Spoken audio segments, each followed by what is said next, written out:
Hi everyone, my name is Karen Hornsby, and this is my story. The three of us in my family have faced death, but we have survived. And mine started when I was 19 years old in 1997 when my car hit the back end of a log trailer, causing it to immediately burst into flames. Some cars drove up on the accident, and people actually got out of the car to try to go help me. A state trooper actually drove up on the accident, was not called. He drove up on the accident, and someone ran to him and said, "There's a girl in that car and we can't get her out." So he goes to the trunk of his car and he gets a fire extinguisher, and he runs to my car where my car is just engulfed with flames, and he burst the window. And he was going to try to crawl in to try to get me out, but he could never get me out. And then he tried the door and he could never get the door open. And he just said, "I got to keep trying the door, I got to keep trying the door." And so he finally pried the door open and actually folded the car door in half. So then the next thing I remember is the car door being folded in half and this person screaming in my ear, get me, we got to get out, and we got to get out." And I threw my arm around him and he pulls me out. And immediately when he pulls me out, my car just explodes. So anyway, I go to the ambulance, and all that happened was I crushed my hand, and that was it. That was absolutely it. After sitting in the car, completely surrounded with flames, for me not to have a hair on my head even singed was miraculous. That was kind of the moment for me that let me know, wow, you know, if God really didn't have planned for me, that was the perfect moment for me to go on home. But God said, "No, I still have plans for you, young lady." And so that's when much of the testimony started for me.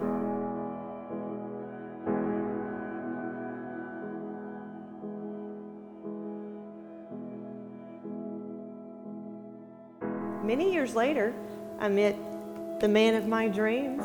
We got married and had a great couple of years, and then felt like we wanted to try to have a child. And so we did, but we were unsuccessful for quite some time.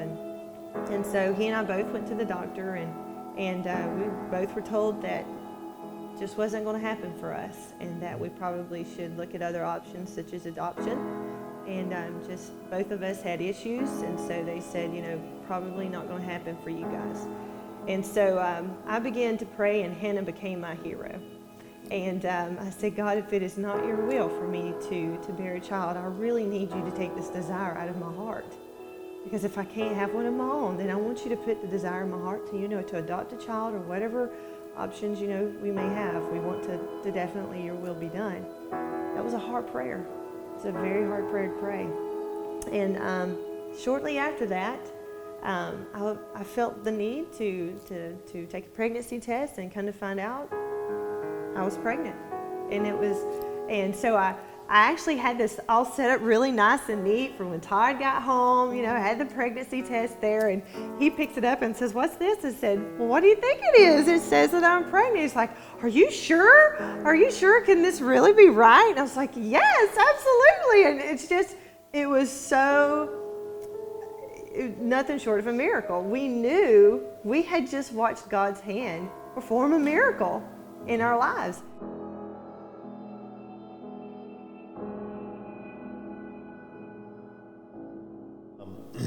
They called me up the day after Christmas, 2002. I received a phone call saying, "Guess what? We're going to Kuwait, and then we're going to Baghdad, Iraq." And this is the same National Guard unit that hadn't been called up since 1942, since World War II. So sure enough, the day after Christmas, a few months after we found out that my wife is going to have our first child that we weren't supposed to have, Right. I'm going across the world and don't know when I'm coming back. Right. That was a little bit difficult for me to articulate that to my wife when I hung up the phone. And from there, I went to Baghdad, Iraq, and I was told, "Oh yes, Hornsby, we're going to let you come home for your daughter's birth." And I told my wife that with a great deal of excitement. I'm going to be able to come home. It's kind of important for a wife to have her husband home when they're having their child. So that did not happen. So I had to let her know, even though I told you I was coming, I'm not going to get to come. But when I was in Iraq, God really had his hand upon me, because we were in the middle of it. I mean, we were literally 2 days behind the Marines coming in. When we came in, there were Iraqi tanks on fire, and not to get too graphic, but they were dead bodies still there. I mean, it was a war zone. And throughout my time there, I would just tell myself, you're one day closer to going home. You're one day closer to going home. And obviously that has some heavenly applications also. It's never a bad thing to tell ourselves, even if we're having a bad day, I'm one day closer to going home. This is the closest I've ever been to getting home. 2 weeks after Gabby was born, I was at home with her, and she had just got finished. I just finished feeding her, and I actually put her up on my shoulder, to burp her, and all of a sudden, I felt something very wet on my shoulder, and thought it was, what happens when newborns, kind of burp sometimes. I thought, and then she threw up on me, and then I pulled her head back. My shoulder is covered in blood. Her little face is covered in blood. And I screamed to my mom, and I'm like, Mom! And she comes running in there, and we're both like, oh my gosh, what has happened? I mean, I didn't even know what to think. I mean, my gosh, we immediately get in the car. I'm on the phone grabbing 911, and at this time we lived close to Panama City Beach, Florida, and we didn't want to wait on the ambulance to get there, So I called 911, and we got in the car, and my dad just started flying us to the nearest hospital we could get to. I was like, oh my gosh, what is happening here? I mean, I just had this baby that God gave me, and Daddy's not even got to see this baby yet. Oh my God, thousands of things start going through your mind. So I get in the ambulance, and Gabby seems to be okay. She's, like I said, she's breathing. She was actually eating again, and we get in the emergency room, and they start checking her for all kind of things, and after a sonogram, they told us that they thought she had pyloric stenosis, and which is, from what I understand, a very severe case of acid reflux. And so with that being said, we don't operate on children younger than 6 months old, so we're going to have to send you to Sacred Heart Hospital in Pensacola, Florida. So they said, you can stay here overnight, and we'll have the ambulance take you, or stay here overnight and you can go yourself, but we're not sending you home, with your child right now in this condition. So I spent the night there, and Red Cross let my husband know that, things have kind of went a little sour at home, and we're not really sure what's going on. And I'm not even really what else they really told him there, but when we get in the car to drive the next morning to Pensacola, where we're told that they're going to open up my 2-week-old baby that Daddy's not even seen yet, and they're going to put a stent in her pylorus. And I was devastated. I was beside myself, and the enemy really tried to do a number on me big time at that moment. And but I prayed. I began to pray, and my mama began to pray, and everybody that knew us just began to pray and plead the blood. God, this can't happen.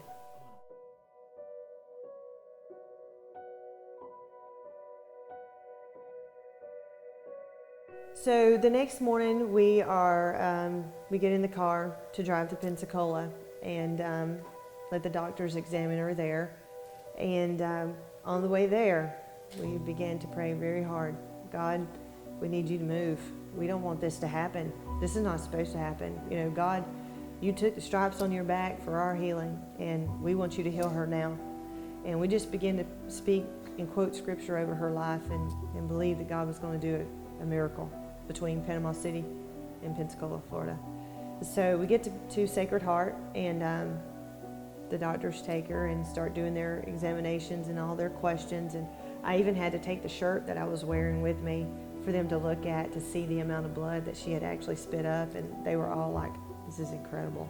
So they begin to ask the questions, what did she eat, and are you breastfeeding, or is she bottle feeding, what's happening, what do you think is causing this? And we had no answers, of course, and so they said, well, we're going to do one more test before we take her back for surgery. And they said, we want to do a sonogram of her one more time drinking some sugar water, and we'll see what we need to definitely do from there. So we took her back, and they did the little sonogram, and they asked me, said, can you feed her some sugar water while we're doing this? And I did, and I'm still praying, pray without ceasing, and that's what I was doing. And I was praying, and so they finished that, and they came back in the room, and they said, Mel, I don't really know what to say, but for some reason, she does not have pyloric stenosis. There's nothing wrong with her. Woo! I just began to cry, and I was like, thank you, Lord. I knew it was God. I knew God had showed up and healed my baby girl. And so with that being the case, they did, want to go ahead and do an endoscopy, and that was the first time I've ever, I had to hand her over to the doctors for them to take her back for surgery. And little did I know that that would be the first step of many times that I would have to do that.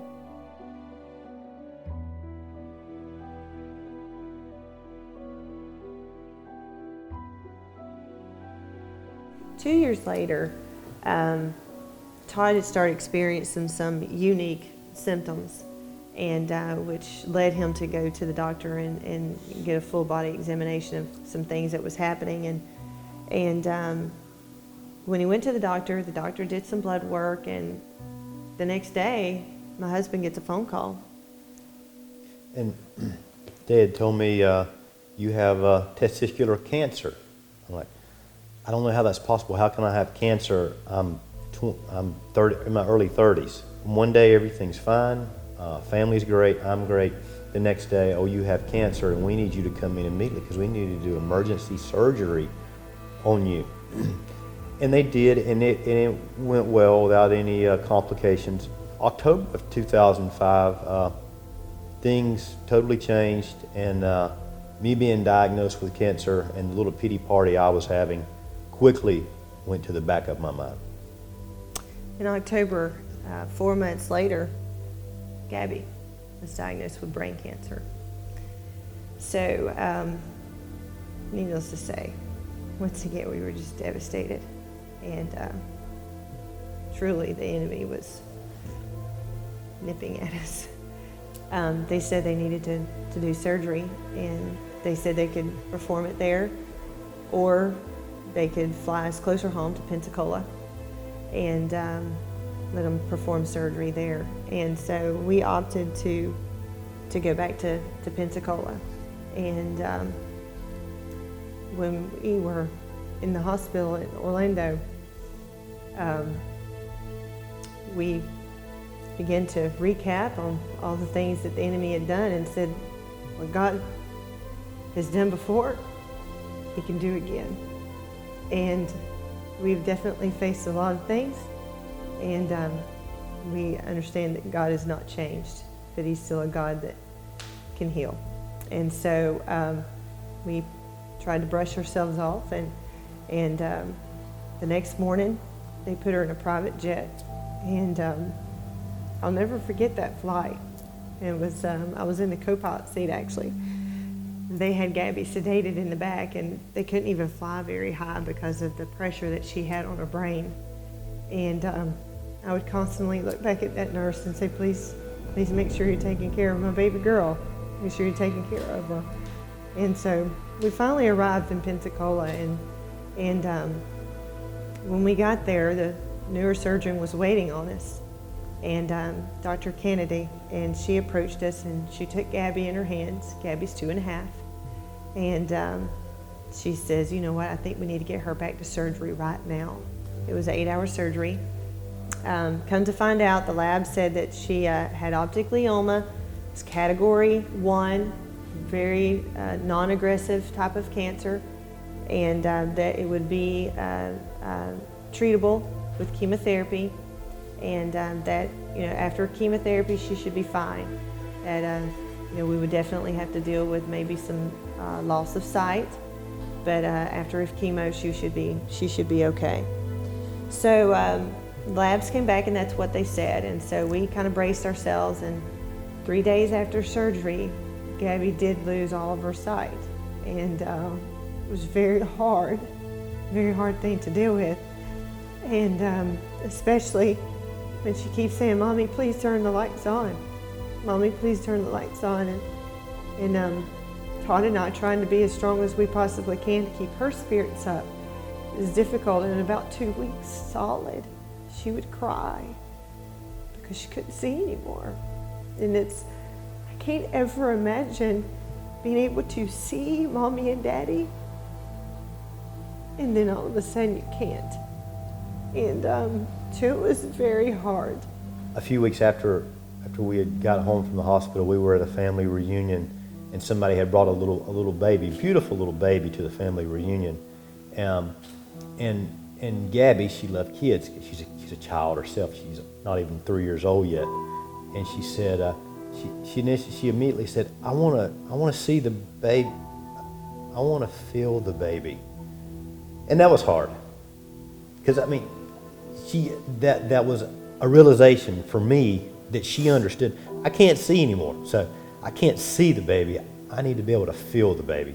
So that was really the first time that it actually really sunk in, really, that she can't see. But she was great with it. She was much better dealing with it than we were. Yeah.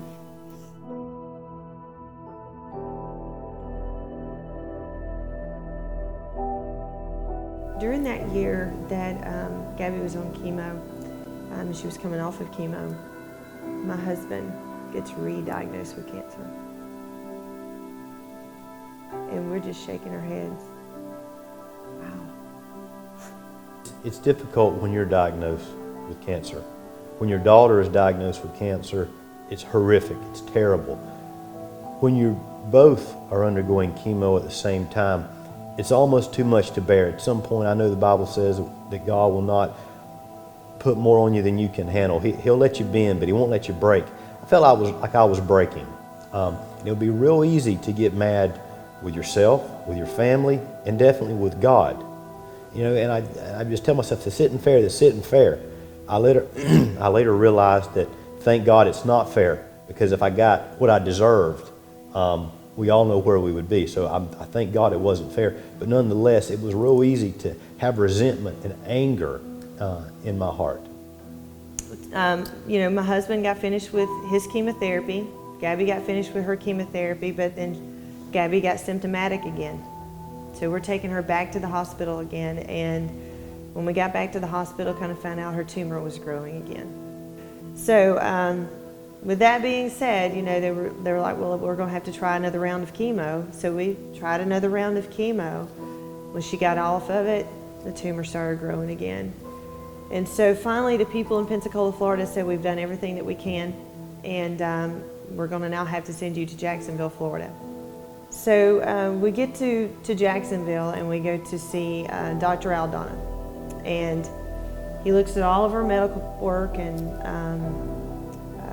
examines Gabby, asks us all kind of questions, and he gets very frank with us. And he says, I just had to be real and just let you know that I'll do surgery. He says, I'll do surgery on her to try to debulk the tumor and give the chemo a better chance of success. And he says, but we're basically just prolonging her life until something comes along to really kill this cancer. Because at this time, it had metastasized, and it was continuing to grow, doing everything that they said it was not supposed to do, being a Category 1 cancer. And so we left that doctor's office hearing the worst news a parent could ever hear. Your daughter's dying, and we're just going to do everything we can to keep her alive and comfortable.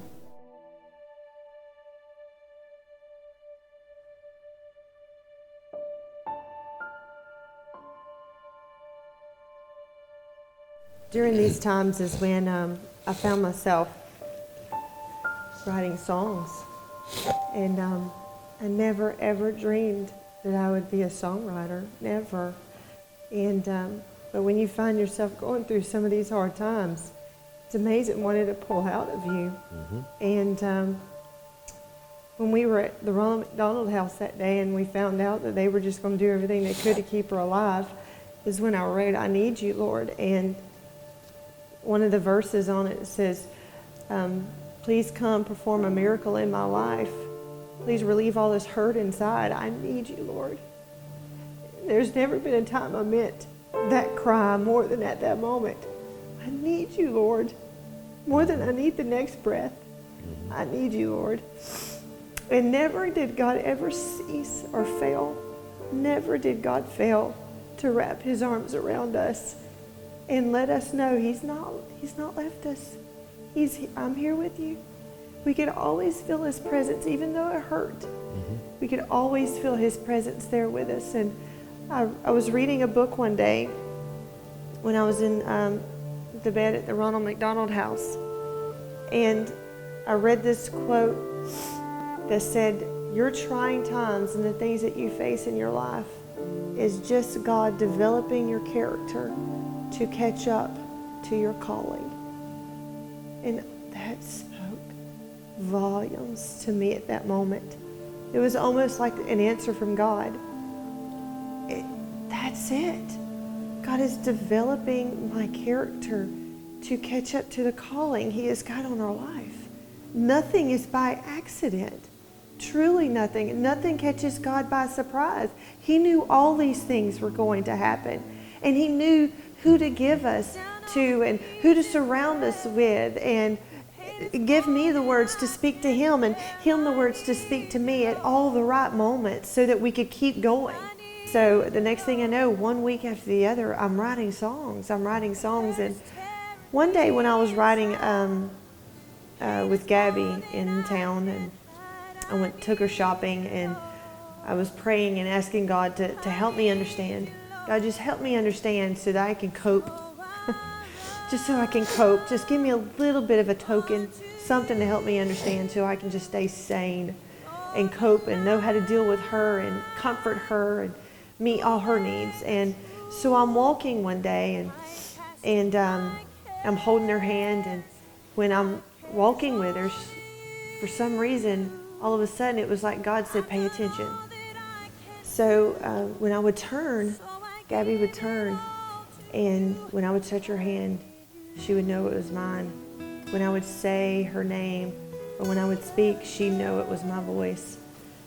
And it was almost like God himself spoke from heaven and said, that's how I want you to know me. Just like she knows you, that's how I want you to know me. And I was like, wow, God, you are trying to accomplish so much through this whole process. And I pray, God, don't let me miss anything. Don't let me miss anything through my pain and through my sorrow. I don't want to miss what you're trying to teach me and how you're trying to develop my character to catch up to the calling. God, don't let me miss it. And with that being said, I wrote the song, It's Me. And because I believe God wants us to know him on that intimate of a level. I want you to know me just like that blind child knows you. And so much to be said with that. And every day of our life, that's what we're trying to do.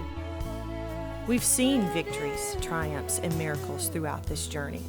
It is now our mission to fix these experiences to recordings and to declare to everyone it's almost morning.